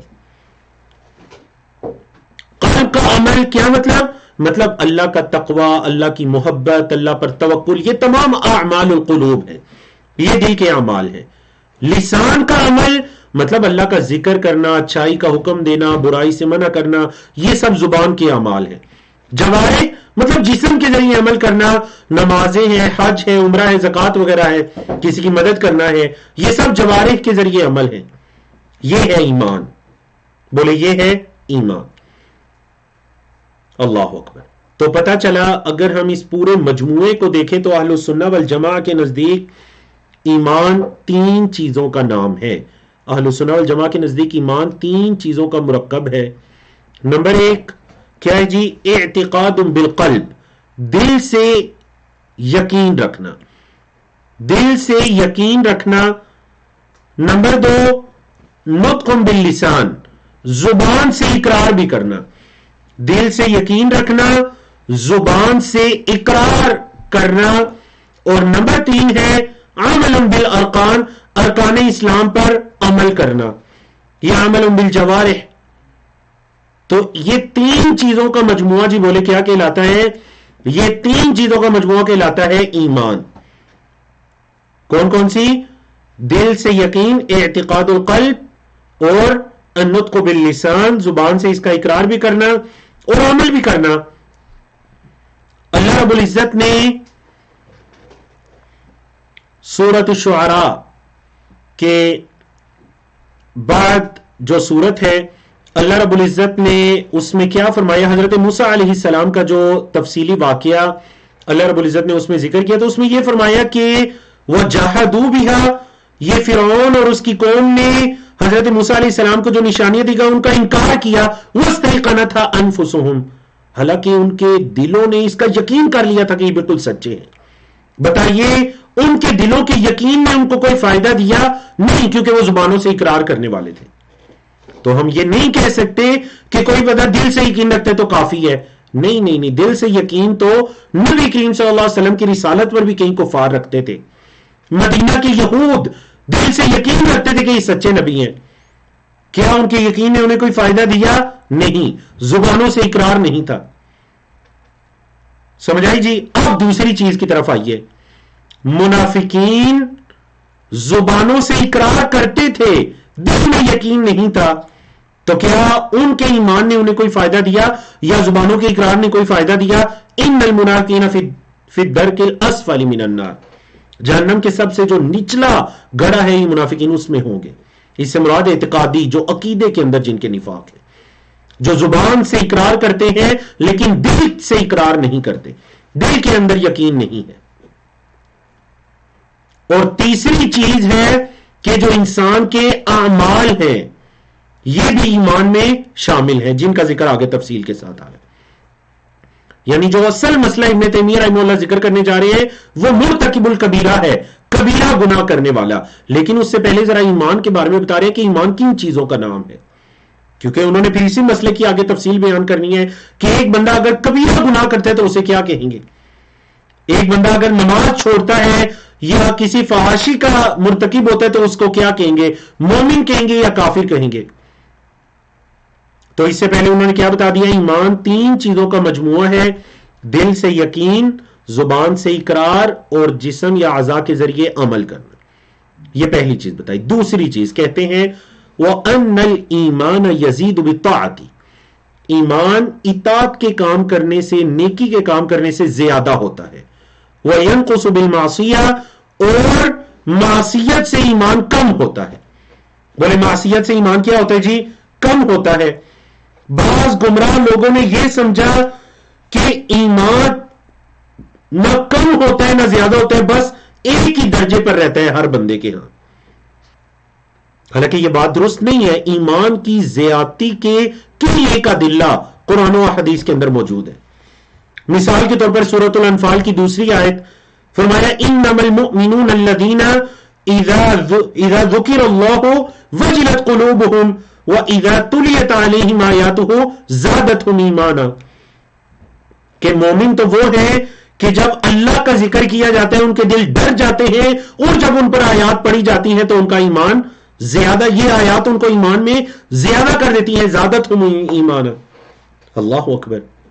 تو دیکھیے یہاں پر ایمان کی زیادتی کا ذکر ہے، تو پتہ چلا ایمان زیادہ بھی ہوتا ہے اور ایمان کم بھی ہوتا ہے. زیادہ کیسے ہوتا ہے؟ نیکی تقوی کے کام کرنے سے زیادہ ہوتا ہے اور گناہ معصیت سے کم ہوتا ہے. آپ ذرا خود دیکھ لیجئے، جب انسان نیکی تقوی کے کام کرتا جاتا ہے ایمانی کیفیت کچھ اور ہوتی ہے، گناہوں میں بڑا ہوتا ہے ایمانی کیفیت کچھ اور ہوتی ہے. تو یہ فائدہ نمبر 235 تھا آپ کا کہ ایمان زیادہ بھی ہوتا ہے اور ایمان کم بھی ہوتا ہے. اطاعت سے زیادہ ہوتا ہے، معصیت سے کم ہوتا ہے، اور یہ اہل السنہ والجماعہ کا متفقہ عقیدہ ہے. اور ایمان 3 چیزوں کا نام ہے. کن 3 چیزوں کا جی؟ دل سے تصدیق کرنے کا، زبان سے اقرار کرنے کا اور جسم سے عمل کرنے کا نام ایمان ہے. مرجیہ آئے، انہوں نے کہا دل سے تصدیق اور زبان سے عمل تو ہے، دل سے تصدیق اور زبان سے اقرار تو ہے، لیکن یہ جو عمل ہے اس کا ایمان سے کوئی تعلق نہیں ہے. نقصان کیا ہوا؟ نقصان یہ ہوا کہ انہوں نے کہا جو بندہ جو مرضی کرتا رہے اسے کوئی چیز نقصان نہیں دے گی. ایک بندہ نماز پڑھے نہ پڑھے اس کے ایمان پہ فرق نہیں پڑے گا، ایک بندہ روزہ رکھے نہ رکھے اس کے ایمان پر کوئی فرق نہیں پڑے گا. تو مرجیہ نے کیا غلطی کی؟ انہوں نے اعمال کو ایمان سے بالکل خارج کر دیا. انہوں نے کہا ایمان 2 چیزوں کا نام ہے، دل سے تصدیق کا، زبان سے اقرار کا. پھر ایک گروہ فرقہ آیا کرامیہ، الکرامیہ، انہوں نے کہا بس زبان سے اقرار کر لیا تو وہ مومن ہے، دل سے تصدیق کرنا یا عمل کرنا یہ لازمی نہیں ہے. تو ان کے نزدیک منافق بھی کیا کہلائے؟ مومن کہلائے. پھر ایک فرقہ آیا جبریہ، جبریہ جن کا ذکر گزرا بھی، انہوں نے ایمان کے بارے میں یہ کہا کہ ایمان دل سے تصدیق کرنے کا نام ہے، بس دل سے آپ نے جان لیا تو یہ کافی ہے، زبان سے اقرار نہ بھی کریں عمل نہ بھی کریں کوئی فرق نہیں پڑتا.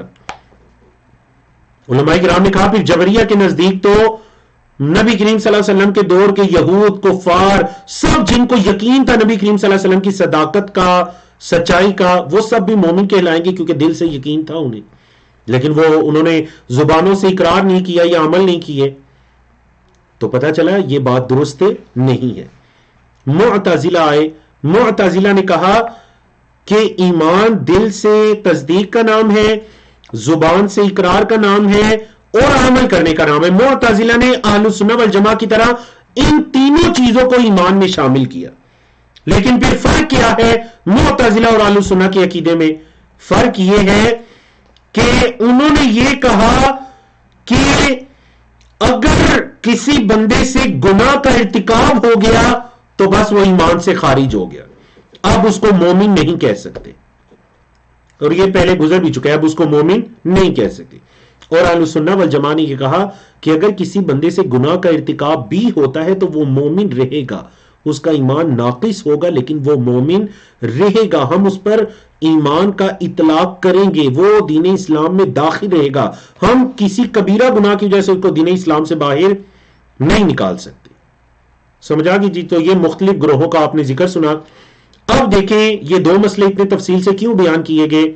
ایک یہ کہ ایمان کی ان تین چیزوں کا مجموعہ ہے, دوسرا ایمان کا کم یا زیادہ ہونا. کہتے ہیں ابن تیمیہ رحمہ اللہ وہم مع ذالک, اس کے ساتھ یعنی اہل السنہ والجماعہ, ہم سے مراد کون ہے؟ اہل السنہ والجماعہ. مع ذالک اس کے ساتھ لا یکفرون اہل القبلۃ, وہ اہل قبلہ کو, جو اہل قبلہ ہے مطلب دین اسلام میں داخل ہیں, وہ ان کی تکفیر نہیں کرتے. اہل السنہ والجماعہ انہیں کافر نہیں کہتے. بمطلق المعاصی والکبائر, جو مطلق معاصی اور کبیرہ گناہ ہے ان کے کرنے سے انہیں وہ کافر نہیں کہتے. کما یفعلہ الخوارج, جیسے کہ خوارج کہتے ہیں. خوارج اور معتزلہ جیسے کہتے ہیں کہ ایک بندے نے کبیرہ گناہ کیا دین اسلام سے خارج. پھر آپ کو وہ یاد ہوگا فرق جو ہم نے کیا تھا. خوارج کہتے ہیں کفر میں داخل ہو جاتا ہے, اور معتزلہ کہتے ہیں ہوا فی المنزلۃ بین المنزلتین, وہ اسلام اور کفر کے درمیان ایک درجہ ہے, وہاں پر رہتے ہیں. نہ کفر میں داخل ہوا نہ اسلام میں باقی رہا. پھر سوال ہوا کہاں گیا, تو انہوں نے کہا کفر و اسلام کے درمیان ایک منزلہ ہے, وہاں پر رہا. اللہ ہوگا. لیکن اہل السنہ والجماعہ ان خوارج معتزلہ کے برعکس, وہ کبیرہ گناہ کے کرنے والے کو اگر کسی سے کبیرہ یا صغیرہ کوئی بھی گناہ سرزد ہوا تو وہ اس پر کفر کا فتویٰ نہیں لگاتے. وہ یہ نہیں کہتے کہ یہ بندہ کافر ہو گیا. وہ کیا کہتے ہیں؟ وہ کہتے ہیں بل الاخوۃ الایمانیہ, بلکہ جو اسلامی اخوت ہے, ایمانی اخوت ہے, ثابتۃ مع المعاصی, گناہوں کے ساتھ بھی تو وہ ثابت ہے. گناہوں کے ساتھ بھی ایمانی اخوت ثابت ہے. کہاں سے ثابت ہے؟ کہتے ہیں کما قال سبحانہ, جیسے اللہ سبحانہ و تعالیٰ نے یہ فرمایا قرآن مجید سورۃ البقرہ میں, فمن عفی لہ من اخیہ شیء فاتباع بالمعروف. یہ قاتل کا ذکر ہو رہا ہے کہ جس کو اس کے بھائی کی طرف سے کچھ معاف کر دیا جائے, اسے چاہیے کہ وہ نیکی سے کام لے, معروف سے کام لے.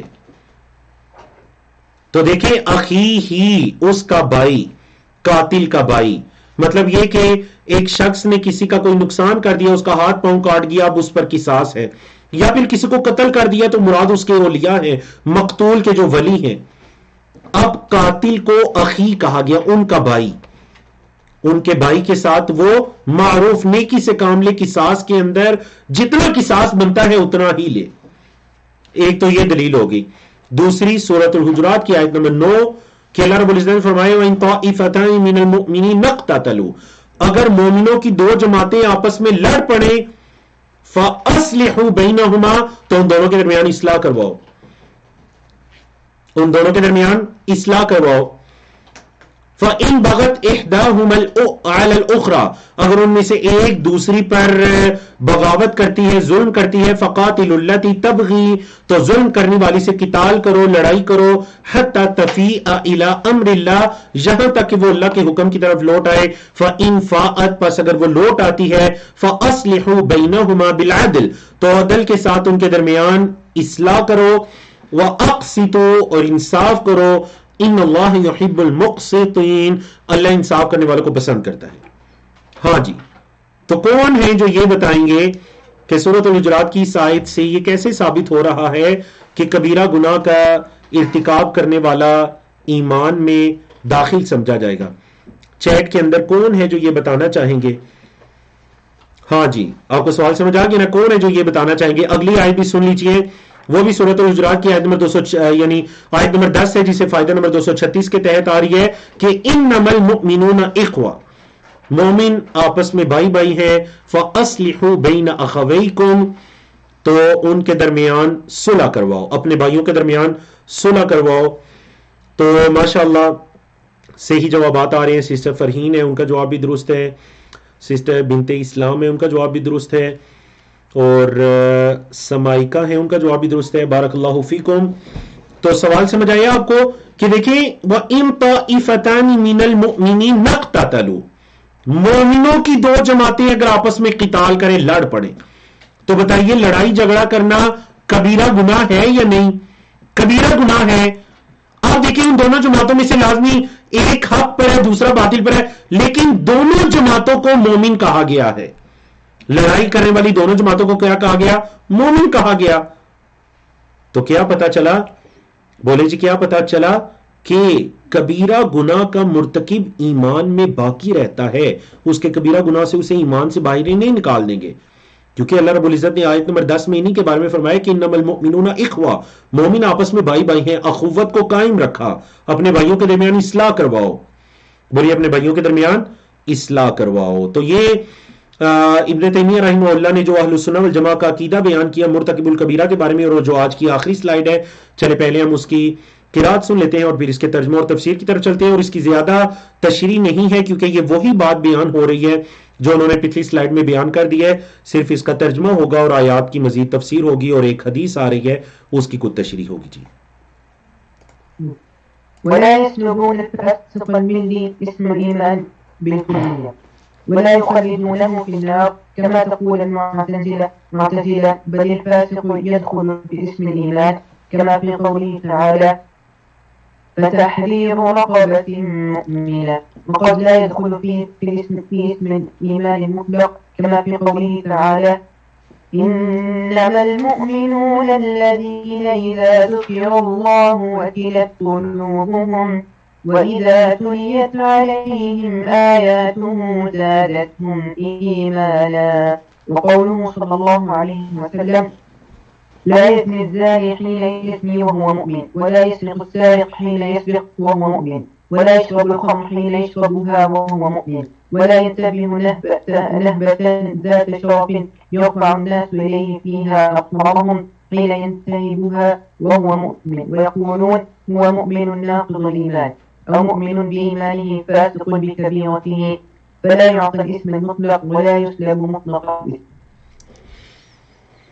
احسن اللہ الیک و بارک اللہ فیک. ابن تیمیہ رحمہ اللہ فرماتے ہیں کہ اہل السنہ والجماعہ جو ہیں ولا یسلبون الفاسق الملیہ اسم الایمان بالکلیہ، کہ اہل السنہ والجماعہ فاسق سے نہیں کھینچتے، نہیں اس سے لیتے.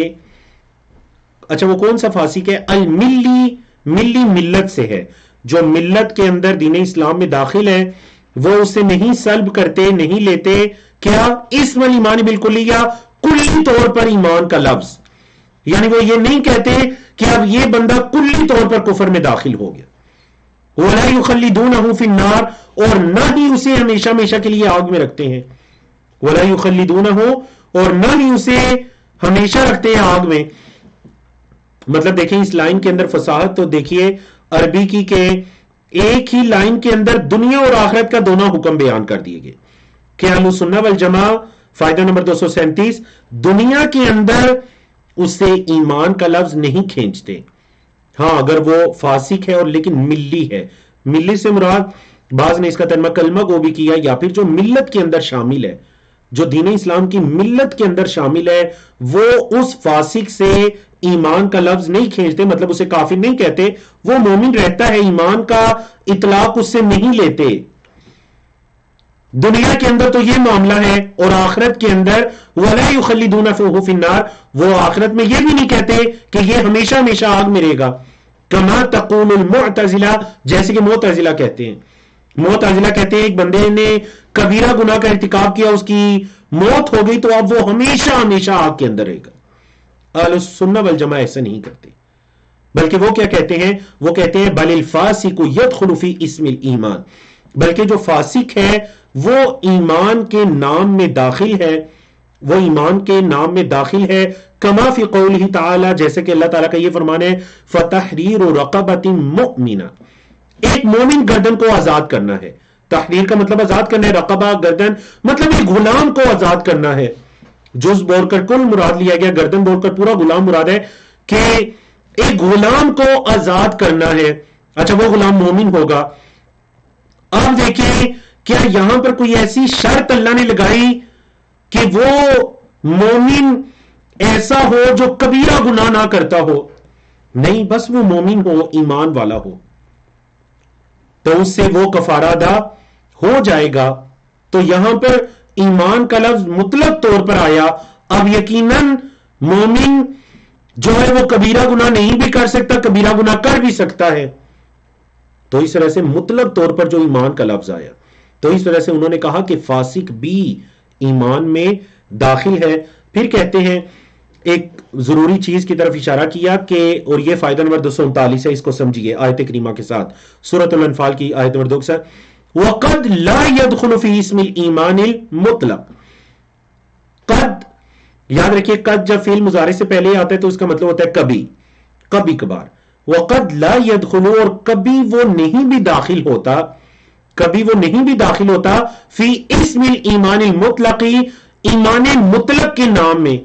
کبھی کبھار فاسق بندہ نہیں بھی داخل ہوتا ایمان مطلق میں. ایمان مطلق سے کیا مراد ہے؟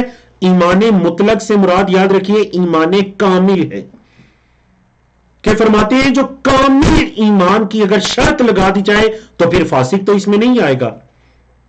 ہاں اگر صرف مومن کہا جائے تو وہ فاسق کو بھی شامل ہے، لیکن اگر ایمان مطلق کا ذکر ہے تو پھر تو فاسق اس میں داخل نہیں ہوگا، جیسا کہ اللہ تعالیٰ کا یہ قول ہے کما فی قولہ تعالی انما المؤمنون الذین اذا ذکر اللہ وجلت قلوبهم.